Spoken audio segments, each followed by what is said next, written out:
Hello everyone! For today's video is may ituturo po akong tutorial on how to report your profile has some issues. So, ganito po yung ginawa ko. First is, pupunta tayo sa ating profile.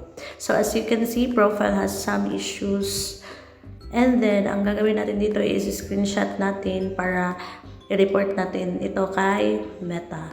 And after that, pupunta po tayo sa help and support. So, click po natin yung help and support and click the report a problem, click the OK, and then continue to report a problem and hintayin lang po natin na ma-open yung report. So, click the include and hanapin po natin yung profile kasi yung profile natin ang nag-issue.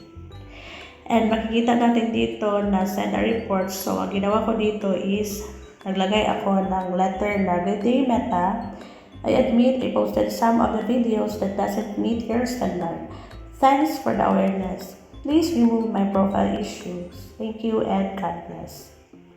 So, after natin i-put yung letter, attach natin yung in-screenshot natin kanina. So, i-send natin and hintayin lang po natin na ma-successful yung pag-send natin. So, for the awareness of everybody, nagka-violate po ako kay Meta. Hindi ko na-meet yung standard kasi may na-post ako na video na bawal. So, ito lang po ang gagawin natin. I-report natin ito. So, hindi po ito agad-agad mawala, pero at least na-report natin and hintayin natin na ma-clean yung ating profile. So, this is all for today, guys. I hope na may natutunan tayo for today's video.